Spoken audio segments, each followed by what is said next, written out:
వచ్చిన మీ అందరికీ హృదయపూర్వకమైన వందనాలు. అందరికి వందనాలు. లైవ్లో ఏకీభిస్తున్న వారికి ప్రత్యేకమైన శుభాభివందనాలు తెలియచేస్తున్నాం. పరిశుద్ధ గ్రంథము బైబిల్లో ఉన్న కొన్ని విషయాలు మనము ఈ పూట ఆత్మ సంబంధమైన ఆహారాన్ని మనము దేవుని సన్నిధిలో సిద్ధపరచుకొని వాటిని మనము అమర్చుకొనవలసినటువంటి హృదయములో నిబంధన చేసుకోవాలి.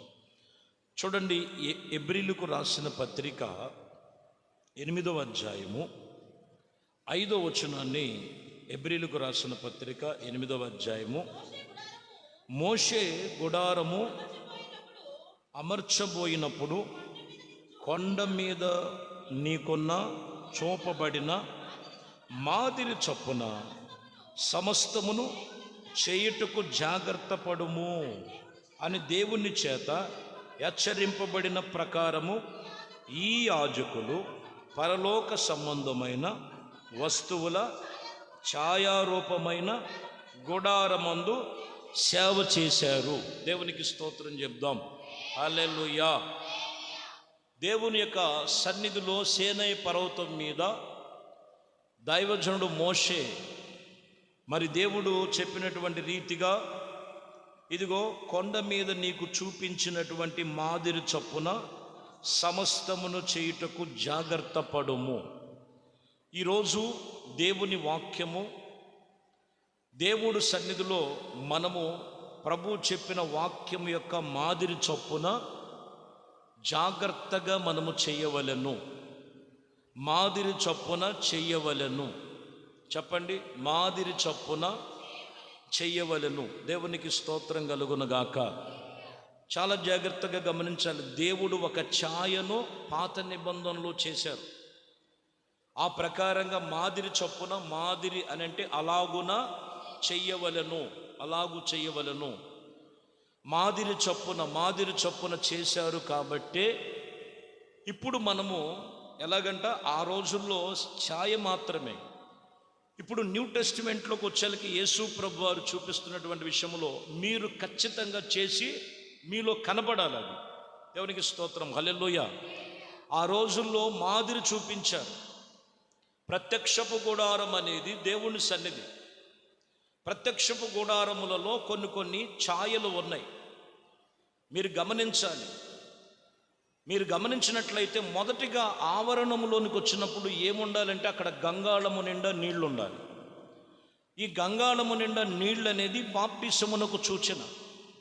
ఇప్పుడు రుజువులు అన్నమాట. ఒకటి గంగాళములో నీళ్లు బాప్టిసమునకు సూచన. రెండోది బలిపీఠము. అక్కడ బలిచ్చేదేమో యేసుక్రీస్తునకు ఆయన బలి అర్పణగా ఏం చూపిస్తుందంటే శిలువ చూపిస్తున్నది. మనకి శిలువ మాదిరిగా కనపడుతుంది అక్కడ.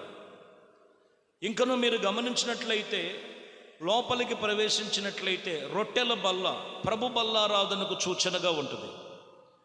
ప్రభు బల్లారాధనకు సూచనగా ఉంటుంది రొట్టెల బల్ల. దీపవృక్షం అనేది సంగమునకు సూచనగా ఉంటుంది. దీపవృక్షము సంగమునకు సూచనగా ఉంటుంది. అలాగునే మీరు గమనించినట్లయితే మందసమ అనేది పైనున్నటువంటి మూత వేయబడినటువంటి ప్రతి విషయములో యేసుక్రీస్తునకు సాదృశ్యముగా కనపడుతుంది. అలాగే ఏకాంతముగా చేసినటువంటి ఇద్దరు షరేబులు కనపడుతుంటారు, సేవకులకు సాదృశ్యముగా ఉంటుంది. అలాగునే మందసములో ఉండవలసినటువంటి 3 ఉపకరణములు ఉన్నాయి. మన్నా కలిగిన సువర్ణ పాత్ర, అహరోను చేతి కర్ర, 10 ఆజ్ఞలు కలిగిన రాతి పలకలు. విశ్వాసము, నిరీక్షణ, ప్రేమ, ఈ 3 అమర్చబడి ఉండాలి.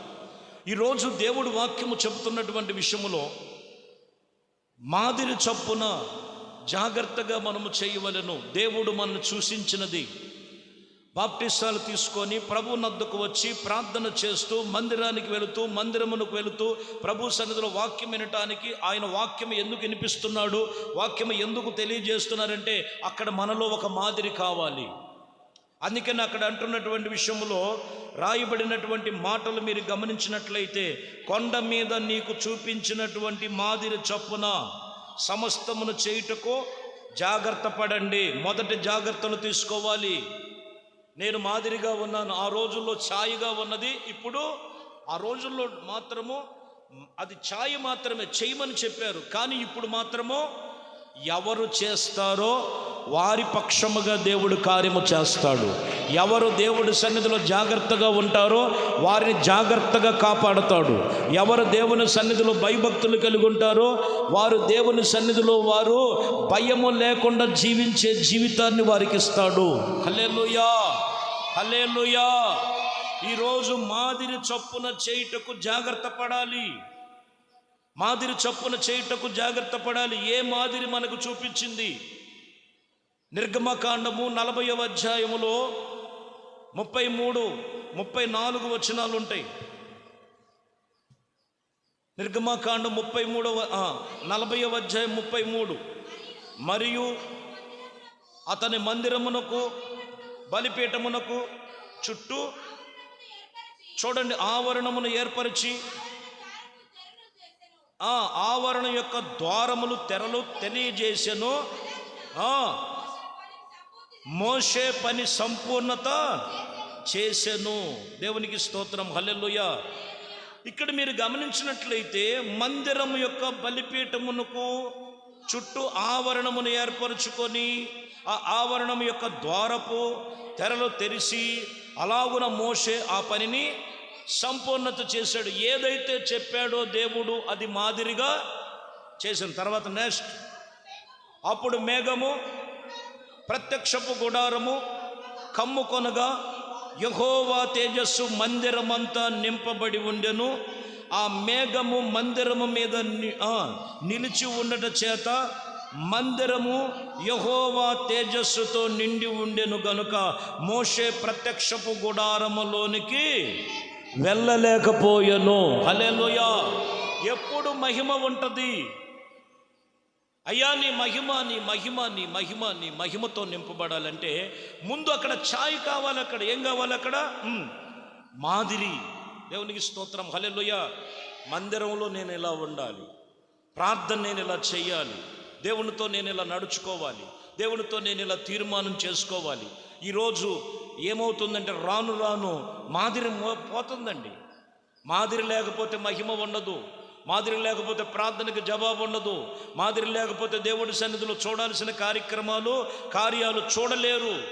దేవునికి స్తోత్రము కలుగునుగాక. ఎప్పుడు జీవితకాలం అంతా లేటేనా? ఒక మాదిరి కావాలి. దేవుని మందిరం యొక్క సేవా పని జరిగించే విషయంలో క్రమం పెట్టాడు. అక్కడ ఆ క్రమం ఉండాలి. ఉదయమే ఏ సమయం అయితే నీకు ఇచ్చాడో ఆ సమయమును ప్రభు సన్నిధిలో ప్రార్థనకి రావాలి. ఊగులాడుకుంటా అర్థమైందండి? సమయము లేకోకుండా. దేవునికి స్తోత్రం, హల్లెలూయా. వచ్చేది ఆదివారం ఒకరోజు, ఆ ఒక రోజులో వచ్చేది 2 గంటలు, ఆ 2 గంటల్లో 1 గంట బ్రేకు, ఇంకో గంటలో ముగించుకొని వెళ్ళిపోవటం. చాలామంది భ్రమపడుతున్నారు ఈరోజు. మాదిరి చొప్పున చేస్తేనే కొందరు అనుకుంటున్నారు, అయ్యా 1 గంట ప్రార్థన చేసే దగ్గరికి కొన్నిసార్లు ఆలోచిస్తూ ఏసీ రూముగా కనపడవచ్చు, డంబముగా కనపడచ్చు. ఖచ్చితంగా ప్రభు చెప్తున్న మాట మీరు గమనించండి. అక్కడ చెప్తున్నటువంటి విషయంలో మోషే దేవుడు చెప్పినటువంటి విషయంలో ప్రత్యక్షపు గుడారముల యొక్క ప్రతి ఒక్కటి విషయంలో జాగ్రత్తగా ఆయన చేశాడు. కాబట్టి 34లో మనం గమనించవచ్చు. అప్పుడు యెహోవా ప్రత్యక్షత ఆ గుడారము యొక్క కమ్ముకొని ఆయన మహిమ తేజస్సు మందిరమంతా నిండుకొని ఉండెను. గట్టిగా చప్పట్లు కొట్టాలి. నీ ప్రార్థనకు మహిమ దిగి రావాలి. నీవు దేవుని మహిమతో నింపబడాలంటే ఇక్కడ మందిరములో ఏముండాలి? మాదిరి ఉండాలి. హల్లెలూయా. ఎవరిష్టం వచ్చినట్లు వాళ్ళు చేసేది కాదు, దేవుడి ఇష్టం ఇక్కడ నెరవేరాలి. అది నువ్వైనా నేనైనా. దేవునికి స్తోత్రం, హల్లెలూయా. తీర్మానం వచ్చి మహాపరిశుద్ధుడా, ప్రేమ స్వరూపి, దయగలిగిన మా ప్రభువా, మీ శ్రేష్టమైన పరిశుద్ధ నామమును బట్టి స్తోత్రాలు చెల్లిస్తున్నాను. మీ కృపా దయా సంకల్పమును బట్టి యేసయ్య ప్రతి ఒక్కరూ మీకు మాదిరిగా జీవించాలి. తెలుసో తెలియకో తొందరపడి మాటలు తొలగిపోవునుగాక. మనసులో గలిబిలి చేస్తున్న మనసు తొలగిపోవునుగాక.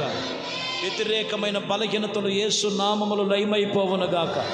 విరోధమైనవి కుటుంబాలలో లయమైపోవునుగాక. సంఘమంతా ఆసక్తిగా ప్రార్థన చేస్తూ ఉండగా సంఘమును ఒక మాదిరిగా నడిపించండి ప్రభా. మీరే మాకు ముందుగా ఉండి నడిపించే కాపరివై ఈ పరమ యెరూషలేము మినిస్ట్రీ సంఘ పరిచర్యలు ప్రభు సార్వత్రిక సంఘములో నిలిచే సంఘముగా ఆత్మ సంబంధమైన విషయాలలో ఒక మాదిరిగా నడిపించండి. సమస్తమును మీ చేతులకు అప్పగిస్తూ పరిచర్య చేస్తున్న మీ బిడ్డల మీద మీ ఆత్మనుంచండి. ఎందరైతే ప్రార్థన చేస్తున్నారో ప్రార్థన చేసే వారి మీద మీ ఆత్మనుంచండి. దేవుని పని జరిగిస్తున్నటువంటి వారి మీద మీ ఆత్మనుంచండి. ఇదిగో నా ప్రభా, మరి దేవుని ఉపకరణములలో దేవుని పని జరిగిస్తున్నటువంటి ప్రతి ఒక్కరి మీద మీ ఆత్మనుంచండి ప్రభా. ఒక మాదిరిగా జాగ్రత్తగా నడిపించేటువంటి కృప ప్రతి ఒక్కరి మీద దయచేయండి. యవ్వన బిడ్డల మీద మీ ఆత్మనుంచండి, యవ్వనస్తుల మీద మీ ఆత్మనుంచండి.